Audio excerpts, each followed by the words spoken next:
Terima kasih atas kesempatan yang diberikan. Saya Tesalonika Sumendap dengan NIM 220711010369 akan mempresentasikan materi dengan judul Batas Wilayah Kota Manado. Kita masuk di pengertian. Diberlakukannya Undang-Undang Nomor 23 Tahun 2014 tentang Pemerintahan Daerah. Daerah provinsi mempunyai kewenangan yang lebih luas dalam pengelolaan sumber daya alam dan pelestarian lingkungan yang berada di wilayahnya. Mengingat tingginya nilai suatu wilayah bagi suatu pemerintah daerah tersebut, maka nilai tata batas wilayah pun menjadi sangat penting dan krusial. Tidak hanya bagi daerah yang bersangkut, tapi juga bagi daerah-daerah yang berbatasan. Oleh sebab itu, penetapan dan penegasan batas daerah menjadi suatu aktivitas yang penting dan bernilai strategis. Batas wilayah merupakan salah satu unsur penting dalam daerah otonom sebagai kesatuan masyarakat hukum. Batas suatu wilayah sangat menentukan untuk kepastian hukum bagi pemerintah dan masyarakat dalam melakukan interaksi hukum, misalnya dalam menetapkan kewajiban tertentu sebagai warga masyarakat, serta pemenuhan hak-hak masyarakat terhadap fungsi pelayanan umum pemerintahan dan peningkatan. Batas wilayah Kota Manado. Kota Manado terletak di ujung utara Pulau Sulawesi dan merupakan kota terbesar di belahan Sulawesi Utara, sekaligus sebagai ibu kota Provinsi Sulawesi Utara. Secara geografis, Kota Manado berbatasan dengan negara Filipina dan menghadap ke Asia Timur serta Pasifik.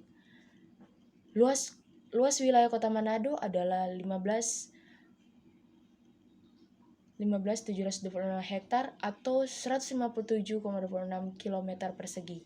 Kota Manado juga merupakan kota pantai yang memiliki garis pantai sepanjang 18,7 km. Kota ini juga dikelilingi oleh perbukitan dan barisan pegunungan. Wilayah perairan Kota Manado meliputi Pulau Bunaken, Siladen, dan Pulau Manado Tua. Nah, yang berikut ini merupakan batas wilayah Kota Manado, yaitu yang pertama, sebelah utara ada Kecamatan Minahasa Utara dan Selat Mantehage. Yang kedua, sebelah timur, yaitu Kabupaten Minahasa. Yang ketiga, sebelah selatan, Kabupaten Minahasa. Yang keempat, sebelah barat, Teluk Manado. Berikut sumber hukum. Yang pertama ada undang-undang. Batas wilayah kota seringkali diatur dalam undang-undang pembentukan daerah tersebut. Untuk Kota Manado, hal ini diatur dalam undang-undang yang menetapkan pembentukan Provinsi Sulawesi Utara dan termasuk di dalamnya Kota Manado sebagai salah satu kota di provinsi tersebut. Undang-undang yang spesifik seringkali memberikan dasar hukum utama mengenai pembentukan dan batas wilayah administratif. Yang kedua, peraturan pemerintah. Pemerintah pusat juga mengeluarkan peraturan pemerintah yang mengatur lebih rinci tentang batas wilayah. Peraturan pemerintah ini biasanya melengkapi atau memberikan penjelasan lebih lanjut terhadap undang-undang yang sudah ada. Yang ketiga, peraturan Menteri Dalam Negeri. Kementerian Dalam Negeri memiliki kewenangan untuk menetapkan batas wilayah secara administratif melalui peraturan Menteri Dalam Negeri. Permendagri memberikan petunjuk teknis dan operasional mengenai penetapan dan penegasan batas wilayah antar daerah. Yang keempat, peraturan daerah. Di tingkat lokal, pemerintah Kota Manado dapat mengeluarkan peraturan daerah atau Perda yang mengatur tentang batas wilayah kota. Perda diisahkan oleh Dewan Perwakilan Rakyat Daerah Kota Manado dan menjadi acuan dalam penataan wilayah kota. Yang kelima, dokumen administratif. Selain peraturan perundang-undangan, batas wilayah juga dapat ditegaskan melalui dokumen-dokumen administratif seperti peta resmi yang diterbitkan oleh Badan Informasi Geospesialis atau badan terkait di tingkat lokal. Peta-peta ini memberikan gambaran visual yang jelas mengenai batas wilayah administratif. Yang keenam, kesepakatan antar daerah. Kadang-kadang batas wilayah antar daerah bisa diatur melalui kesepakatan bersama antara pemerintah daerah yang berbatasan.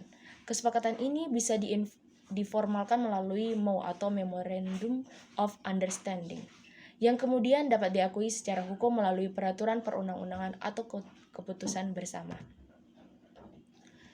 Fungsi batas wilayah kota memiliki beberapa fungsi.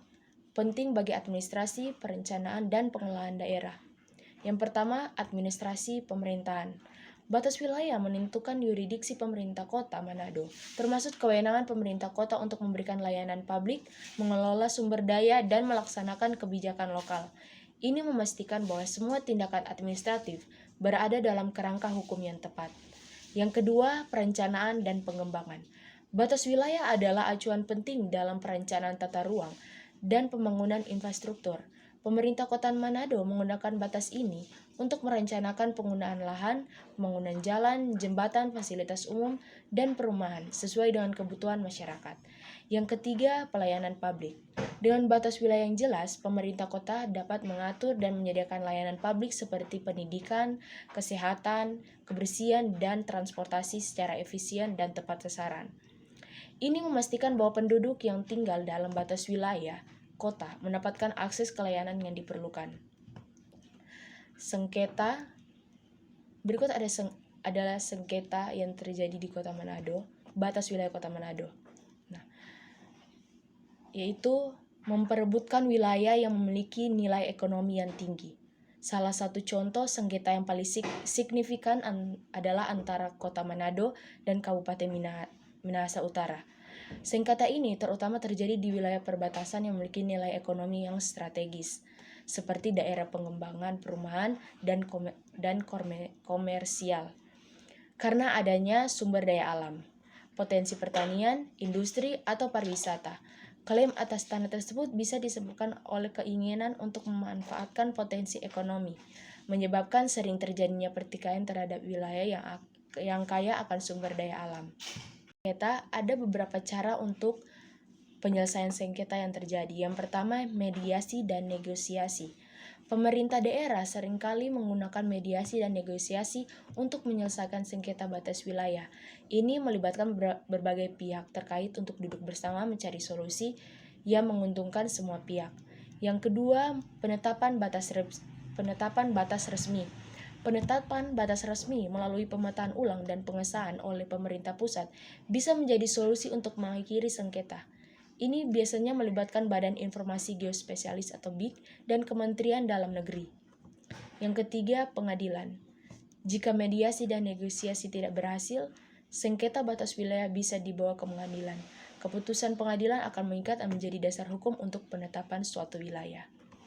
Berikut dari presentasi dari saya. Sekian dan terima kasih.